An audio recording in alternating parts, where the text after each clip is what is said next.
अस्सलाम वालेकुम। फूड पांडा presents outside as और दूसरा T20 दूसरी शिकस्त पाकिस्तान को। हालांकि फ़खर जमान और बाबर आजम जब तक खेल रहे थे ऐसा लग रहा था कि पाकिस्तान इस मैच में जीत जाएगा, लेकिन उसके बाद एक मरतबा फिर कोलैप्स हुआ।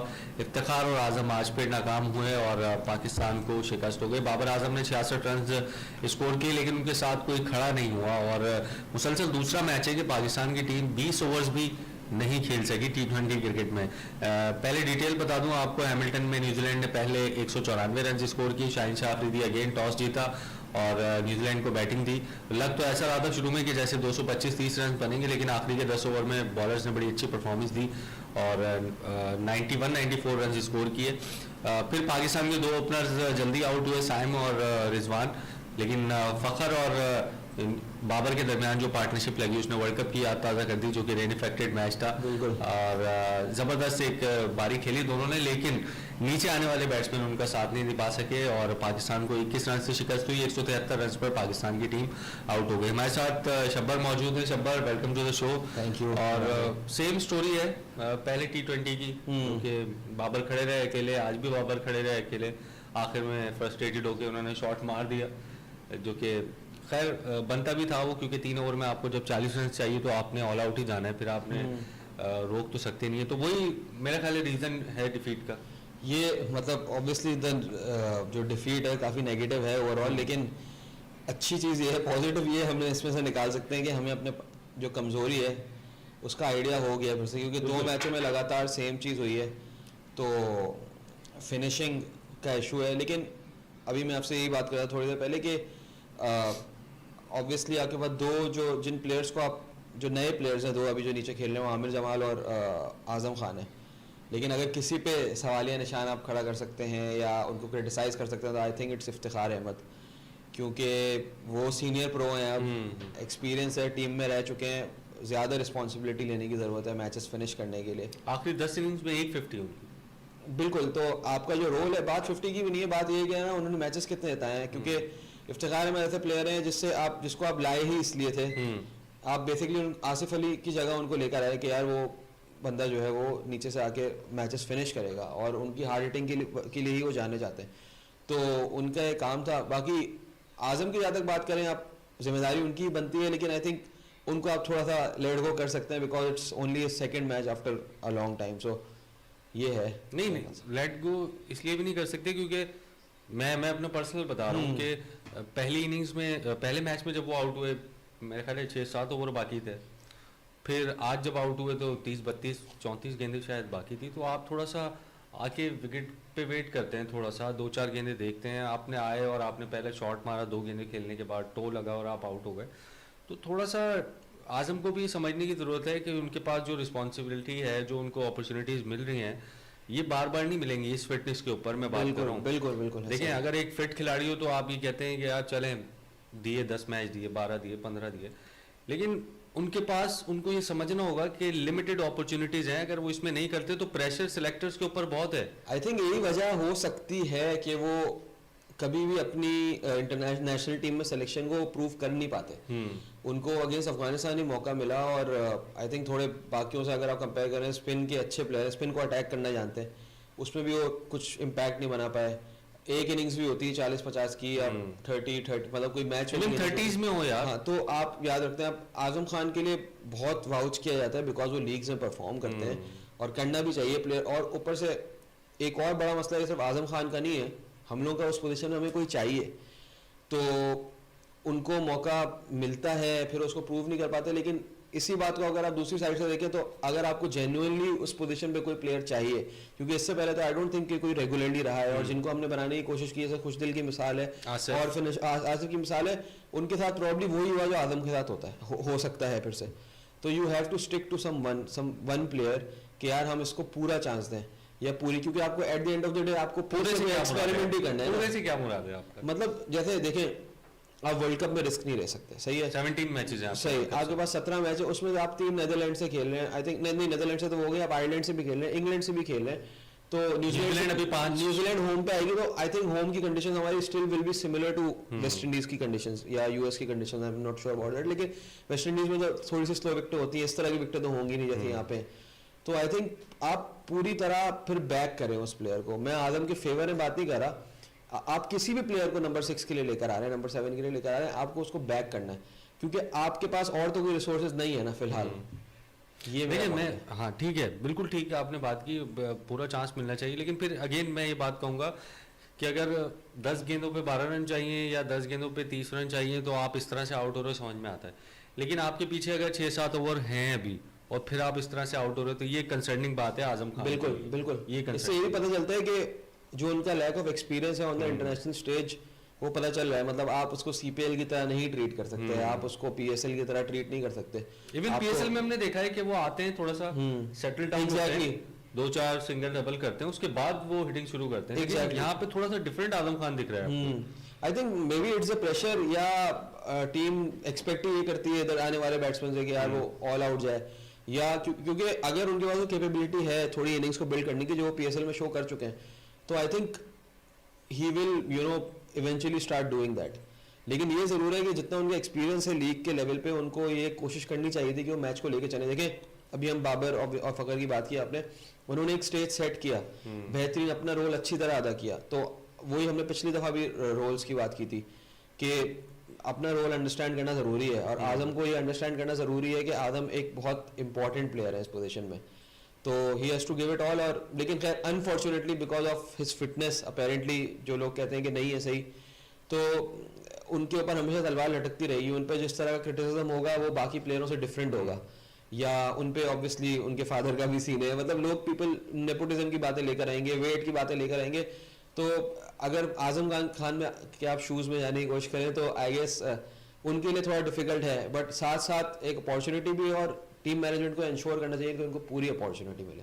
बिल्कुल। और फूड पांडा प्रेजेंट्स आउटसाइड एज में हम बात कर रहे हैं। पांडा मार्ट से आप 20 घंटे कोई भी चीज़ जो है वो डिलीवरी के लिए ऑर्डर कर सकते हैं और चंद ही मिनट्स में आपके गेट पर वो चीज़ दस्तियाब होगी। तो क्विक सर्विस है, ज़रूर आप इसको ट्राई ज़रूर कीजिएगा। और हम बात करें फूड पांडा प्रेजेंट्स आउटसाइड एज में, एक दो चीज़ें जो कंसर्निंग थी शब्बर, वो तो दूर हो गई कि चले यार हमने सोचा था कि बाबर को हम 3 पे करें, पता नहीं रन्स करेगा नहीं करेगा, फकर 4 पे आ रहा है, पता नहीं रन्स करेगा नहीं करेगा, लेकिन 3-4 पे दोनों ने रन्स कर दिए। तो ये तो एक अच्छी चीज़ हुई पाकिस्तान के लिए कि इवन मुझे सबसे अच्छी चीज़ लगी फखर का रन्स करना। ये बहुत इंपॉर्टेंट प्लेयर है आपके T20 क्रिकेट में, बहुत इंपॉर्टेंट प्लेयर है। आज भी वो अगर मेरा ख्याल है 10-15 गेंदे और खेल जाते तो 10-15 बॉल्स पहले हम जीत चुके होते।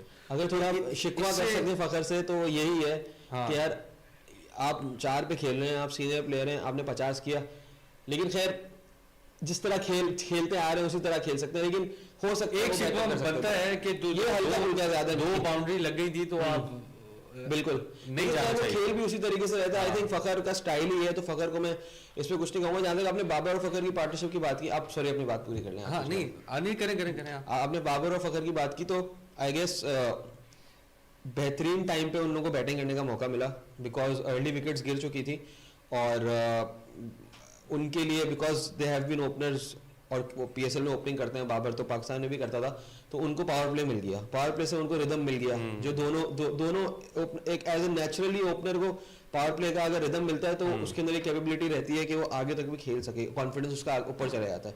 तो आई गेस वो एक एडवांटेज था उनका। आई स्टिल थिंक कि फॉर एग्जाम्पल पहली विकेट 7वें 8वें ओवर के बाद गिरती है तो बाबर और Fakhar still may be a concern, क्योंकि फिर आपको फिनिशिंग की तरफ गेम को लेके जाना है, फिर आपको मैच जो है वो फिर आप नंबर चेंज कर दें। एग्जैक्टली। तो आई थिंक उसके लिए ओपननेस होनी चाहिए कि अगर बाबर की बैटिंग नहीं आ रही है फॉर एग्जांपल, बट खैर दैट्स फॉर अनदर डे। लेकिन आई गेस उन्होंने अपनी स्ट्रेंथ के हिसाब से उनको टाइम मिला, मौका मिला, और बाबर के लिए बहुत मतलब as a fan I am really happy कि उनको आज वो रिदम मिला और उन्होंने बड़ी ज़बरदस्त इनिंग्स खेली। फिर बाबर फखर जैसे आपने कहा बेंगलोर का रिपीट था वो, तो ये बड़ी एक नया थोड़ा थीम एस्टैब्लिश हो रही है पाकिस्तान की। बाबर फखर की पार्टनरशिप्स आर रियली गुड, मतलब एक मजा आया, इम्पैक्टफुल होती है और बड़ी बैलेंस्ड टाइप की पार्टनरशिप होती है। बिल्कुल एक जबरदस्त इनिंग थी 25 पे 50। लेकिन शिकवा की आपने बात की ना, वो ये कि स्ट्रेटेजी जब आप चेस कर रहे हो तो आप स्ट्रेटेजी के साथ चल रहे होते हैं। हमने देखा इस सोदी आए और सेंटनर आए, फखर ने उनको बहुत अच्छा खेला, तो जब आप उनको छक्के लगा रहे थे तो आपको ये भी पता होना चाहिए था कि आगे उनके ओवर्स हैं। आपको एडम मिलन या बेन सेयर्स को ज्यादा अटैक करने की जरूरत नहीं थी, क्योंकि आपको पता था उनके 1-1 2-2 ओवर आने हैं अभी, तो आप वहां पे अटैक कर सकते थे, वेट कर सकते। आई थिंक इस तरह के जो प्लेयर्स होते हैं ना इमरान भाई, वो अब अक्सर आप सुनते होंगे, अब हम कहानियों में सुनते हैं ना क्रिकेट के, मतलब कोई इंटरव्यूज वगैरह में प्लेयर्स बताते हैं कि मुझे मेरे पार्टनर ने कहा यार कि अभी जरा आराम आराम से खेलो, लेकिन वो रिदम में होते हैं और वो फिर मैच जिता भी देते हैं, सही है, रिस्क लेके। तो I think Fakhar is that type of player, वो रिस्क लेगा, उसका गेम ही है। तो अगर कुछ और हो जाता, फॉर एग्जांपल वो मिल्न को या शेयर्स को सक्सेसफुली अटैक कर लेते तो शायद हम ओवर्स खत्म होने से पहले मैच खत्म। तो आई थिंक वो वाली बात है, लेकिन once again game awareness important है, कम्युनिकेशन इंपॉर्टेंट है, you can't always keep going with the flow. तो लेकिन वंस अगेन वही वाली बात जो मैंने पहले की कि आपको पता है कि आपकी वीकनेसेस क्या हैं। तो एज अ फैन अगर मैं देखूँ ना तो मुझे कंसर्न है कि यार फिनिशिंग हमारी वो है, लेकिन एटलीस्ट आप उस पर वर्क कर सकते हो और आप सही डिसीजंस दो। मतलब पैनिक बटन अभी भी आपको नहीं बताना। मैं personally I wouldn't feel bad if Pakistan lose the next match, but even you know doing the right thing is important. आप अगर आप कुछ बहुत मैसिव चेंजेस कर देंगे, आप आजम को हटा देंगे, फॉर एग्जांपल, समझते ना ये चीजें। एग्जैक्टली, तो ये इंपॉर्टेंट है। मतलब क्योंकि आपका ना वर्ल्ड कप एट स्टेक है। हम लोगों को 50 ओवर वर्ल्ड कप में भी यही शिकायत थी, या एज एन एनालिस्ट या as an observer I guess clearly नजर आया कि हम प्रिपेयर्ड नहीं थे। तो प्रिपरेशन को जो है ना आप सेकंड प्रायोरिटी ना दें, आप सीरीज को सेकंड प्रायोरिटी दे दें, लेकिन आप प्रिपरेशन को सेकंड प्रायोरिटी ना दें। और अभी आई गेस डायरेक्शन पाकिस्तान ने सही ली है, लेकिन जो इश्यूज हैं आप उसको दिमाग से हल करने की कोशिश करें, रादर देन आप इस तरह के चेंजेस करें कि मतलब you know it look likes कि आप पैनिक कर रहे हो। बिल्कुल। और एक और जो कंसर्निंग चीज़ थी मुसलसल दूसरे मैच में हुई है, ये हमने देखा है हारिस रऊफ नई गेंद के बॉलर नहीं है, चाहे वो वर्ल्ड कप में हम देख लें या फिर किसी भी T20 इंटरनेशनल में देख लें। पिछले मैच में भी इब्तदा के जो उनके इनिशियल 2 ओवर्स थे उसमें उनकी पिटाई हुई। आज इनिशियल 2 ओवर में उन्होंने 30 रन दिए, आखिरी के 2 ओवर में 8 रन दिए। शाहीन की बात करें आप? नहीं, मैं हारिस रऊफ की बात करूँ। बिल्कुल। तो अगर एक बॉलर नई गेंद का बॉलर नहीं है तो आप बार बार उससे ये एक्सपेक्ट क्यों कर रहे हो कि वो नई गेंद से गेंद कराए? 30 रन दिए आज उन्होंने, परसों भी शायद 28-26 रन 2 ओवर में उन्होंने दिए थे। तो आपके पास अब्बास है, इवन जमान आपके पास है, प्लेइंग 11 में नहीं है लेकिन आपके स्क्वाड में है। तो नई गेंद के जब आपके पास बॉलर्स हैं तो आप हारिस रऊफ के साथ क्यों जा रहे हो? यार ये मुझे भी आज तक समझ में नहीं आया। यही चीज़ हम लोगों ने वर्ल्ड कप पे भी की थी। मतलब आप प्लेयर को परेशान कर रहे हो, आप खुद बॉलर अपना नुकसान कर रहे हैं ये करके। नहीं, वो खुद क्यों नहीं कह रहे कि यार एग्जैक्टली ना, ये वही मैंने गफार भाई से भी जो है ना वो कुछ टाइम पहले शो करते हुए यही कहा था कि प्लेयर्स को पता है, मतलब players are happy with any role that they are given. Haris Rauf is a bowler, या इवन हम शादाब खान जैसे बॉलर की बात करते हैं जब वर्ल्ड कप वगैरह चल रहा था, कि यार इन लोगों को आप बना के देते हो situation where they come in and they get wickets. Haris Rauf is your strike bowler, but he won't you know, वो प्रेशर क्रिएट करने वाला बॉलर नहीं है। वो आउट करके देगा आपको अपनी तेज बॉलिंग से जब बैट्समैन मारने जा रहा हो। तो आप उसको नया बॉल दोगे तो ऑब्वियसली नए बॉल में आपको डिसिप्लिन चाहिए, आपको थोड़ी सी एक्यूरेसी चाहिए। आप सिर्फ पटकने पे बॉल को या आप यॉर्कर्स पे या आप डेथ बॉलिंग के स्टाइल में नए बॉल से बॉलिंग नहीं करा सकते। ऑब्वियसली आपको अटैक करेंगे, फिर आपकी पेस इतनी है कि it's easier for the batsman. सही है ना? पेस से आई डोंट थिंक बैट्समैन को डर लगता है। Pace at the right time is important, जो कि आई थिंक हारिस रऊफ को आप जब भी नया बॉल देंगे it will be a major error, क्योंकि वो नए बॉल का बॉलर है ही नहीं। मेरा ख्याल है आमिर जमाल था जो कि इतने जबरदस्त टेस्ट मैचेस में बॉलिंग कराते हुए आ रहे हैं, एक्यूरेसी है। अब्बास आफरीदी है जो कि कहते हैं वर्सेटाइल किस्म का प्लेयर है, बहुत जबरदस्त बॉलिंग अच्छी मुल्तान सुल्तान से। तो आपको पेस की जरूरत ही नहीं है, आपको वो ऑल आउट वो जो कहते हैं ना, जो स्टीमिंग पेस अटैक की जरूरत नहीं है अपना T20s के अंदर। यू हैव टू बी, मतलब ये तो एक ग्लेयरिंग एरर मैं कहूँगा। इसकी मिसाल टीम सऊदी है। बिल्कुल। तो मतलब जब आपके पास अब्बास है, जब आपके पास आमिर जमाल है, तो आपको जरूरत ही नहीं है। मतलब शाहीन है, नए बॉल का स्पेशलिस्ट है वो, चाहे वो अपने बेस्ट पे ना हो अभी, लेकिन और आप हारिस के साथ भी ये नुकसान कर रहे हो। हारिस अपने साथ नुकसान कर रहे हैं कि हारिस जब आके इम्पैक्ट बना सकता है तब वो इम्पैक्ट नहीं बना पा रहा। आपके पास अवेलेबिलिटी भी है, ऐसा भी नहीं है कि यार आपके पास बॉलर्स इंजर्ड हैं, आपके पास ऑप्शंस नहीं है। So why would you do this? मतलब ये आई डोंट नो, मतलब हम क्रिकेट के कोचेस नहीं है, लेकिन मुझे बात समझ में नहीं आई है। मुझे लगता है कि मैं समझ रहा था कि वर्ल्ड कप से शायद इनको ये तजर्बा हो गया होगा जो उन्होंने 3-4 मैचेस में ट्राई किया था, लेकिन उसके बावजूद ये सब कुछ हो रहा है। उमर गुल हैं बॉलिंग कोच, बिल्कुल काफ़ी मतलब एक बड़े नाम है और बड़ा सर्व किया उन्होंने पाकिस्तान को। आई डोंट नो ये ऐसा हो क्यों रहा है। आप जब आपके पास ऑप्शन नहीं हो तो ये बात समझ में आती है, लेकिन अब आपके पास ऑप्शन है फिर ये बात बिल्कुल समझ में। और ये एक्सपेरिमेंट बार बार फेल हुआ है। हाँ, बार बार हारिस रऊफ को नया बॉल देने का एक्सपेरिमेंट बहुत ड्रास्टिकली फेल हुआ है। मतलब 25-25 रन पड़े हैं उनको। आप ये रिस्क नहीं ले सकते। मतलब इतना डेटा की दुनिया में इतना बड़ा डेटा सेट आपने इग्नोर कर दिया ये बहुत अलार्मिंग बात है। और मतलब पाकिस्तान की टीम में आप एक्सपेरिमेंट्स करें, लेकिन आप ऐसे एक्सपेरिमेंट्स नहीं करें ना जो ऑलरेडी फेल हो चुके हैं। बिल्कुल बिल्कुल। तो आई थिंक नई चीज करें तो समझ में आती है, पुरानी चीज जो कि आप ऑलरेडी कर चुके हैं उसको दोबारा से बार बार उसको एक अनसक्सेसफुल चीज को आप कामयाब बनाना चाह रहे हैं तो वो ऐसा नहीं होगा। प्रोग्राम में वक्त हुआ एक ब्रेक का, ब्रेक के बाद वापस आते हैं। हर प्रॉब्लम के हल की delivery no problem, don't worry, Foodpanda संभाल लेगा। Foodpanda presents outside edge में हम बात कर रहे हैं और पैंडा मार्ट से आप 20 घंटे कोई भी चीज़ ऑर्डर कर सकते हैं जो कि मिनटों में आपके गेट पर दस्तयाब होगी। तमाम चीज़ें ओरिजिनल हासिल करें और 100% असली, मतलब आप उस पर बिलीव कर सकते हैं। ट्राई एक दफ़ा आपने ज़रूर करना है, एनवायरनमेंट फ्रेंडली है और ये तमाम चीज़ें हैं जो आपको इसमें मिलेंगी, तो एक दफ़ा आपने ट्राई इसको ज़रूर करना है। पाकिस्तान की तो हमने काफ़ी बात की, लेकिन इसी सीरीज़ में हम देख रहे हैं कि न्यूजीलैंड एक बहुत ही अच्छा T20 आउटफिट नजर आ रही है। मतलब आप अगर देखें उनको कि यार इनकी कोई वीकनेस आप पकड़ना चाहें तो पकड़ नहीं पा रहे हैं आप। चाहे उनकी फास्ट बॉलिंग हो, चाहे उनके स्पिनर्स बहुत अच्छे हैं, उनकी बैटर्स, फिन एलन का फॉर्म में वापस आ जाना ये उनके लिए बहुत ही अच्छा साबित हो रहा है। तो न्यूजीलैंड अच्छी टीम बनती जा रही है। T20 उनका सबसे अच्छी चीज़ ये है न्यूजीलैंड के बारे में, छोटा सा मुल्क है लेकिन वो हॉर्सेस फॉर कोर्सेस प्रोड्यूस करने के माहिर है। उनको हर पोजीशन में वो क्या होता है प्लेयर्स को लेकर आते हैं। उन्होंने हिस्टोरिकली इस तरह के प्लेयर्स प्रोड्यूस किए हैं। जैसे अगर थोड़ा पीछे चले हैं, रॉस टेलर की हम बात करते हैं, वो एक उनका रोल होता था, उन्होंने कंटिन्यूसली किया, अचीव किया बहुत कुछ अपनी लाइफ में, लेकिन हो सकता है इतनी ट्रॉफीज ना जीते हो, लेकिन स्टिल इसी तरीके से अभी भी वो लोग यही कर रहे हैं। रॉस टेलर को याद करके मुझे वो याद आ जाता है पाले के लिए 2011 खौफनाक इनिंग्स थी तो बेसिकली मतलब वो इस चीज़ में बहुत मास्टर है उनको, क्योंकि मे बी उनके पास रिसोर्सेज बहुत कम है, तो उनको पता होता है कि प्लेयर को डेवलप कैसे करना है। और फिर एक और चीज़ जिससे पाकिस्तान सीख सकता है और दूसरी टीमें भी कर रही हैं, उन्होंने बहुत ज़्यादा जो है ना चांसेस दिए हैं अपने अपकमिंग प्लेयर्स को। उन्होंने अपने बड़े प्लेयर्स को रेस्ट किया है।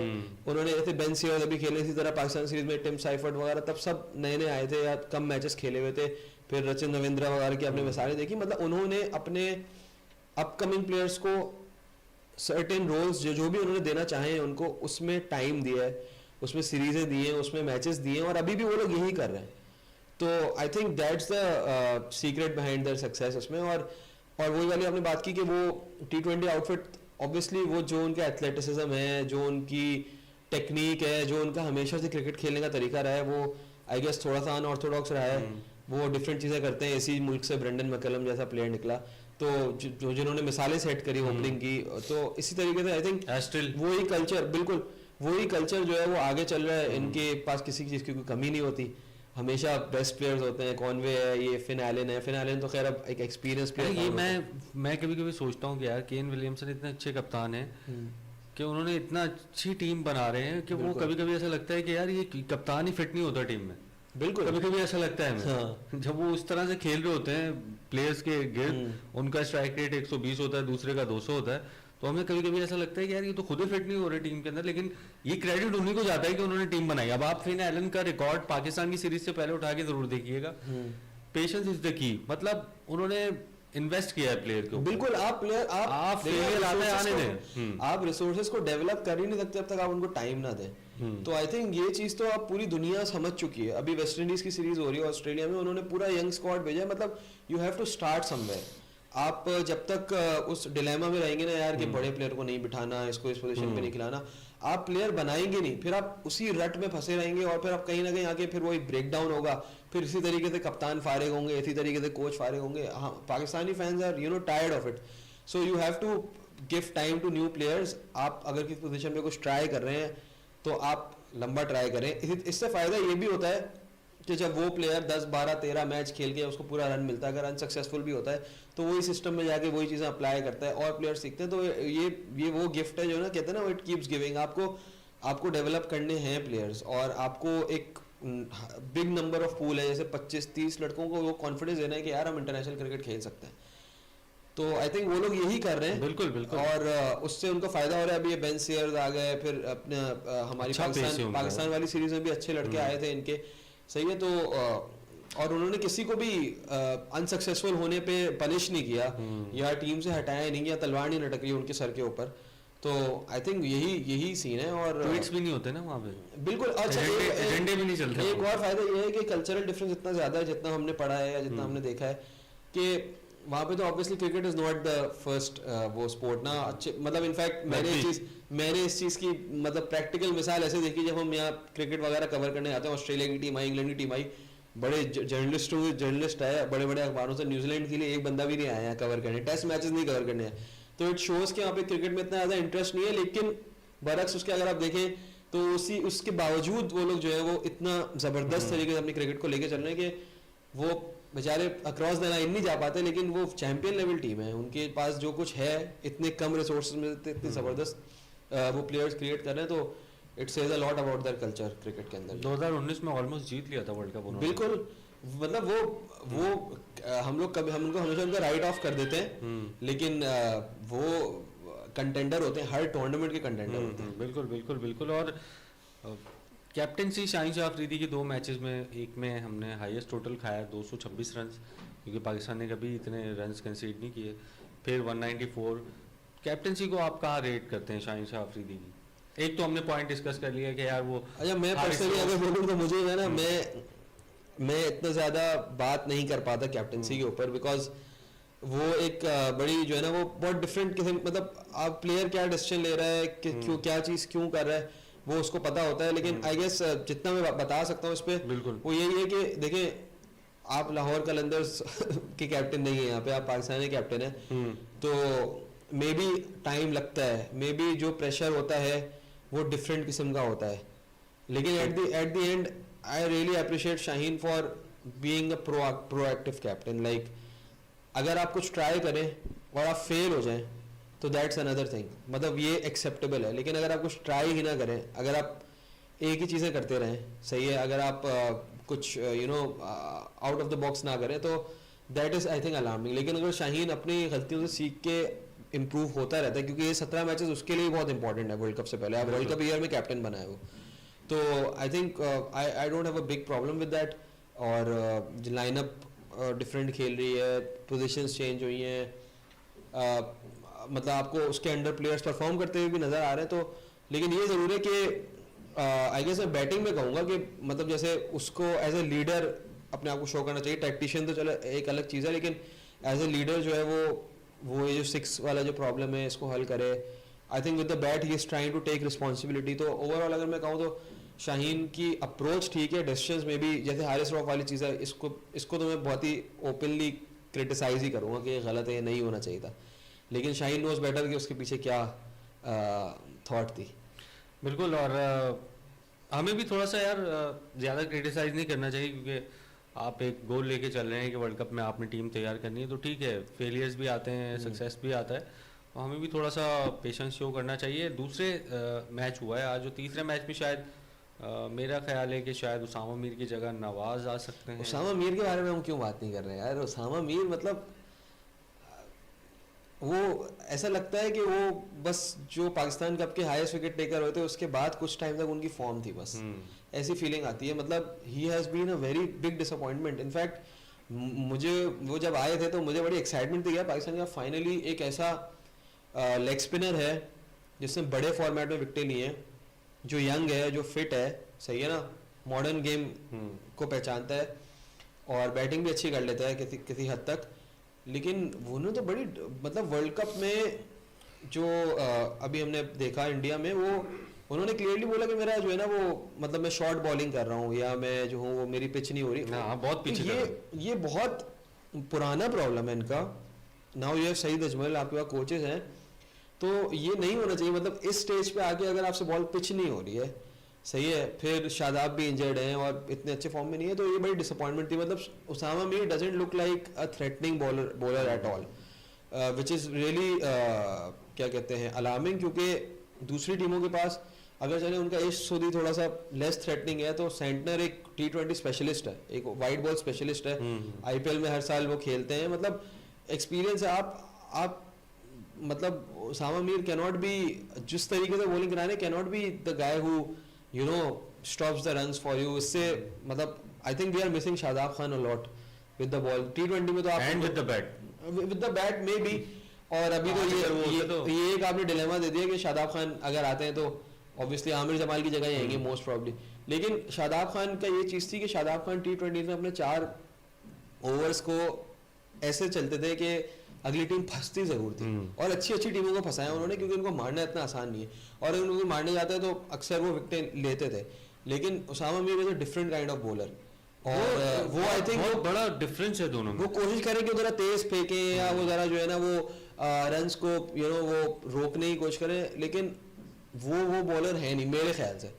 वो थोड़ा ज़्यादा अटैकिंग बॉलर है। शादाब का अंदाजा होता है सीरीज से कि वो T20 में एग्जैक्टली T20 में शादाब नहीं होगा, मिस करेंगे। T20 में बहुत यूटिलिटी है, क्योंकि इतना ब्रिलियंट वो फील्डर है, बिल्कुल 6-7 रन बचाना कोई मसले की बात नहीं है। फिर वो बैटिंग में अगर जैसे आज के मैच में अगर शादाब होते और बाबर शादाब साथ खड़े हो जाते, मैच जीत सकते थे आप। बिल्कुल, ये बहुत मतलब ये यूटिलिटी प्लेयर्स होते हैं जो आपको T20 टीम में बैटिंग में तो मैं बैटिंग में तो शादाब को बहुत ज़्यादा हाईली रेट नहीं करूंगा, लेकिन आई थिंक ठीक है कैमियोस कभी कभी खेल लेते हैं। कैमियोस की वाली बात है, और फील्डिंग में मैं कहूँगा, लेकिन आई थिंक फील्डिंग में हर प्लेयर को अच्छा होना चाहिए। आप ये नहीं कह सकते यार कि हम इस प्लेयर को इसलिए आ रहे हैं क्योंकि अच्छा फील्डर है, मतलब इसका मतलब आप दूसरे प्लेयर में मतलब एक बेसिक चीज़ जो हर प्लेयर अच्छा कर सकता है, हर प्लेयर को अच्छा फील्डर होना चाहिए। तो आई थिंक मुझे थोड़ा सा पर्सनली प्रॉब्लम है इस चीज़ से यार कि आपने बाबर को इसलिए खिला रहे हो कि आप फील्डिंग कर रहे हो। अच्छा फील्डर था, फील्डिंग तो हर किसी को अच्छी करनी चाहिए। और खैर मैं ये वाली बात पहले एंड कर दूं, शादाब का जो रोल है ना एज अ बॉलर वो बहुत क्रूशल है, मतलब उसको आप रिप्लेस नहीं कर सकते। वो जो स्किल लेवल है T20 में रन रोकने की वो हर किसी में नहीं है, तो आई थिंक हम उसको मिस करें। लेकिन इसी के साथ साथ उसामा मीर को ज़रा या तो फिर टीम मैनेजमेंट एसेस करे कि भाई इस रोल के लिए फिट है भी या नहीं है, या तो फिर खुद अपने आप को बेहतर बनाने की कोशिश करें, बिकॉज वो आपका वीक लिंक है। और जहाँ तक आपने फील्डिंग की बात की, आई थिंक वो कॉन्फिडेंस वाला प्रॉब्लम है सारा, मतलब हमारा हमेशा से इशू रहा है। और मैंने ये पहले भी शो से बात की थी कि वहाँ पे जो पाकिस्तान के आफ्ताब खान जो फील्डिंग कोच होते थे, उन्होंने बड़ी क्लियरली एक बात कही थी वर्ल्ड कप के दौरान कि हम लोग जो है ये कल्चर का इशू है, fielding is a issue of our culture, मतलब हमारे यहाँ फील्डिंग को प्रायोरिटी ही नहीं दी जाती। और हम लोग जो इंटरनेशनल क्रिकेट में जाके हम लोग जिन स्किल्स पे काम कर रहे होते हैं, वो जो है वो टीमें अपनी डोमेस्टिक में या जूनियर क्रिकेट में सीख के आ चुकी होती हैं, दे आर पास्ट इट। मतलब अब वो वाली हरकतें कर रहे हैं कि बाउंड्री के ऊपर हवा में कैचेस लेके वापस फेंक रहे हैं और कोई बैकअप करने भी आ रहा है। वो कल देखा आपने कैच, बिल्कुल वो जो न्यूजीलैंड की T20 तो अब दुनिया वहां जा चुकी है और हम लोग अभी तक कैचेस ड्रॉप कर रहे हैं, हम लोग अभी तक मिस फील्डिंग कर रहे हैं। तो आई थिंक ये तो मैसिव कल्चरल चेंज की रिक्वायरमेंट है। और पाकिस्तान के साथ यही होता होगा कि कुछ मैचेस होंगे जिसमें हम बहुत क्रेजी किस्म की फील्डिंग करेंगे, जैसे श्रीलंका में टेस्ट मैचेस में हमने की थी। कुछ मैचेस होंगे जिसमें हम लोगों की वीकनेसेस नजर आएंगी। तो आई थिंक वो फील्डिंग का इशू यही है कि it shows up every now and then कि हम लोग अच्छी फील्डिंग साइड नहीं है, मैचेस हम हारते हैं। तो ये बड़ा डीप इशू है। और मतलब आप ये भी नहीं कह सकते यार कि इस फील्डर को क्या हो गया, उस फील्डर को क्या हो गया। आई थिंक वो जो एक शौक होता है ना फील्डिंग करने का, कोचेस यही कहते हैं, मैं अपने दिमाग से नहीं कह रहा, लेकिन फील्डिंग बड़ी एंथुजियास्टिकली करनी होती है आपको, you can't take it lightly. और वो चीज़ हमें नहीं नजर आती पाकिस्तान में, कंसिस्टेंटली नहीं नजर आती। बिल्कुल कोचेस को भी ध्यान देने की जरूरत है और कैप्टन, क्योंकि हमने देखा इंडिया की टीम एक अच्छी फील्डिंग साइड नहीं थी, लेकिन MS धोनी के आने के बाद बिल्कुल आपको डिफरेंस नजर आया। भाई सुरेश रैना और विराट कोहली की जो स्पेशलिटी थी वो बैटिंग थी, लेकिन मुझे अभी तक याद है जडेजा इवन जडेजा और युवराज उस टाइम 2011 में यार, हम तो खैर बच्चे थे उस वक्त और फैंस ही थे, हम लोग इस तरह नहीं देखते थे। मतलब फ्रस्ट्रेटिंग होता था कि किस तरीके से जो है वो कॉन्स्टेंटली ऑन द हंट होते थे। तो इस तरीके का बनना बहुत ज़रूरी है। और आई थिंक वही बैटिंग बॉलिंग से हम लोग निकलते नहीं ना, गली क्रिकेट में भी यही हो रहा होता है कि हम लोग की एंथुसियाज्म एज फील्डर्स होती नहीं कल्चरली। तो वो चीज़ चेंज करने की ज़रूरत है। उस पर कॉन्स्टेंटली अब ज़्यादा यही हो सकता है कि जो कोचेस हैं वो टीम पे मेहनत मैं आपको बताऊं, लेकिन वो गैप तो आपको नजर आएगा। लास्ट जो हमने मैचेस खेले, हमने जो वर्ल्ड कप खेला उसमें हम 1-2 मैचेस फील्डिंग की वजह से आ रहे हैं, स्पेशली जो डेविड वार्नर का कैच छोड़ा था उसके बाद उन्होंने खेला। फिर पहले दूसरे टेस्ट में जो कैचेस ड्रॉप हुए, मतलब 96 for 4 थे ऑस्ट्रेलिया और लीड मेरे ख्याल 20-22 रन की थी। और वहाँ पे आपने मिचेल मार्श का कैच छोड़ा, वो 97 कर गए, 96 या 97। फिर तीसरे टेस्ट में फिर आपने कैचेस छोड़ दिए। फिर अभी आपने पिछले मैच में केन विलियमसन का कैच छोड़ा, 57 कर गए वो। मतलब इतना फर्क साबित इतना मतलब वो फर्क क्रिएट वही कर आपसे रहे कह हैं रहा हूं ना, क्या ये चीज fielding। आती रहेगी, ये चीज आती रहेगी और ये चीज आपको मैचेस गवा के देती रहेगी। और अदर हैंड जो न्यूजीलैंड के पास जो अपॉर्चुनिटीज आ रही हैं वो ग्रैब कर रहे हैं उसको। आप पिछले मैच में आजम खान का कैच देखें और केन विलियमसन ने पकड़ा है, वो किसी यंगस्टर ने नहीं पकड़ा, वो केन विलियमसन ने पकड़ा है। फिर आज के मैच में उनकी फील्डिंग देखें, गो के आज एक कैच ड्रॉप हुआ था उनसे। नहीं ठीक है, इमरान, वो- स्टैंडर्ड्स का फर्क नजर आता है, क्लियरली नजर आता है। मतलब वो लोग जो चीजें कर रहे हैं, जो कॉन्फिडेंस है उनके लिए, एक्रोबैटिक किस्म के देखें, कैचेस पकड़ना अच्छा, एक नॉर्मल सी बात है। हाँ अच्छा, इससे ये होता है कि बैट्समैन जब अच्छा शॉट लगाता है ना, तो दो अच्छे शॉट अगर उसने लगाए और फील्डर की एफर्ट से वो सिर्फ एक रन बना, तो बैट्समैन फ्रस्ट्रेटेड होता है उससे, वो कहीं ना कहीं गलती करता है फिर। क्योंकि Exactly. जब एक अच्छे शॉट पे उसको रन्स नहीं मिलते तो गलत मारता है वो। बिल्कुल भाई, एग्जैक्टली आजम खान के साथ पहले मैच में हुआ, दो चौके उनके इतने ब्रिलियंट रुके हैं, जिसमें से एक कंट्रोवर्शियल था, शायद आप उसको चौका दे सकते थे, नहीं दे सकते थे, लेकिन अंपायर का डिसीजन है। लेकिन जब इस तरह की फील्डिंग होती है ना, तो बैट्समैन परेशान हो जाता है फिर। और वही किया आजम खान ने, आउट हो गया वो। T20 हम लोग चले 50 ओवर वगैरह में तो हम लोग आई थिंक थोड़ा पीछे हैं, लेकिन T20 is a game of differences. और कोई और अगर आप- T20 में तो लिटिल डिफरेंसेस मींस और अगर आप एवरीथिंग। फील्डिंग में T20 में 6-8 रन बचा लेते हैं, बहुत बड़े काउंट होते हैं ये। बिल्कुल मतलब T20 में तो आई थिंक किसी चीज की टाइमिंग, एक अच्छे शॉट की टाइमिंग, मतलब किस वक्त पे आप उसको एग्जीक्यूट करें, एक अच्छा कैच, एक अच्छी फील्डिंग एफर्ट, वो हर चीज डिफाइन करता है। मतलब इवन फॉर एग्जांपल एक प्लेयर अगर 50 कर रहा है, 60 कर रहा है और वो फील्डिंग में परफॉर्म नहीं कर रहा, तो वो काउंट होगा, उसके साथ माइनस लगेगा। मैं तो इसलिए आई थिंक बात- ये दुनिया बात- डेटा बात की करता तरफ इसलिए इतनी जा चुकी है क्योंकि T20 में actually little things matter a lot.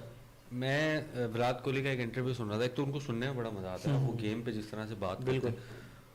उन्होंने कहा फील्डिंग एक ऐसी चीज है जो आप प्रॉपर, अगर आप नींद नहीं ले रहे हैं, प्रॉपर अगर आप डाइट नहीं ले रहे हैं, एग्जैक्टली तो आप उसको बेहतर नहीं कर सकते। आप लाख 3 घंटे की ट्रेनिंग सेशन कर लें, लेकिन अगर आप रात को 2 बजे सो के 9 बजे ग्राउंड में उतर रहे हो, तो आप उस फील्डिंग अच्छी नहीं कर सकते। बिल्कुल।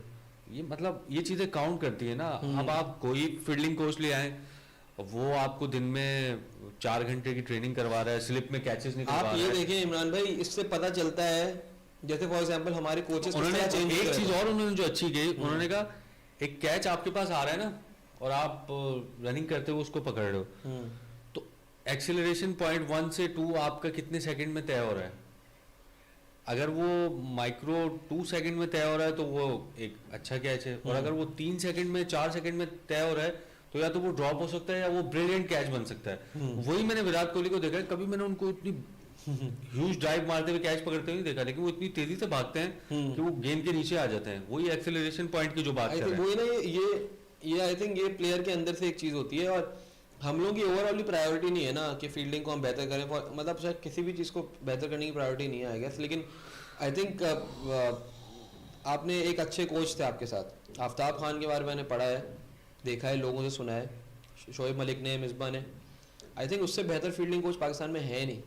लेकिन मैं उनके लिए मतलब बात नहीं कर रहा, लेकिन वो एक सिस्टम में थे। अब आपने पूरा रिवैम्प कर दिया, आपने पूरा कोचिंग सेटअप रिवैम्प कर दिया, अब वो जिस तरफ लेके जा रहा था चीज़ों को, उसके प्लान्स खत्म, उसकी जो भी वो जो प्लेयर्स को जिस तरीके से उसको, जो भी उनकी इंप्रूवमेंट को या प्रोग्रेस को वो गॉच कर रहा था, वो सब खत्म।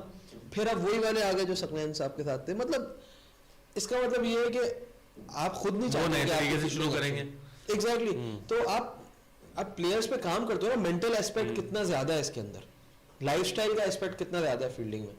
लेकिन आप कोचिंग चेंज करते रहोगे, आपका टीचर बार बार बदलता रहेगा, आपको पहचान ही नहीं पाएगा कि आप कौन हो, आप प्लेयर कैसे हो, आप क्या सोचते हो, आप पे क्या स्ट्रगल्स हैं आपके मेंटली या फिजिकली। तो आप मतलब आई थिंक वही वाली बात है कि बैटिंग और बॉलिंग फिर भी स्किल वर्क है, फिटनेस है, लेकिन fielding is mental and fitness. तो उसमें तो कहीं ना कहीं ये मौके आते रहेंगे, you will keep losing matches and may be you will keep losing tournaments. तो हमने बहुत ज्यादा बात कर ली इस पे, लेकिन और सबसे ज्यादा कम बात भी इसी पे होती है। लेकिन this is one of the major reason why we don't win trophies. बिल्कुल। और जैसे मैंने अभी शुरू में बताया था आपको, 2-3 जो पिछले इवेंट्स खेले हमने, फील्डिंग ने बड़ा कॉस्ट किया हमको। और मेरे ख्याल है आज के मैच पे काफ़ी डिटेल में हमने बात की। उम्मीद करते हैं कि तीसरा जो T20 मैच होगा उसमें पाकिस्तान की टीम कमबैक करेगी, क्योंकि सीरीज़ में फिर मज़ा नहीं आएगा अगर पाकिस्तान की टीम तीसरा मैच भी हार जाती है। प्रोग्राम में ब्रेक लेते हैं, ब्रेक के बाद ख़त्म करते हैं। हर प्रॉब्लम के हल की delivery no problem, don't worry, Foodpanda संभाल लेगा। डनेडन में होगा तीसरा T20 मैच और सुबह आई थिंक शायद 5 बजे शुरू होगा, 5 साढ़े 5 बजे शुरू होगा। 5:10 पे आएगा। बिल्कुल बिल्कुल, तो सुबह सुबह आपको उम्मीद करते हैं कि अच्छी खबर मिलेगी और पाकिस्तान की टीम जो है वो सीरीज़ में कमबैक करेगी। तो कल आपसे एक मरतबा फिर मुलाकात होगी, तब तक के लिए अल्लाह हाफिज़। अल्लाह हाफिज़।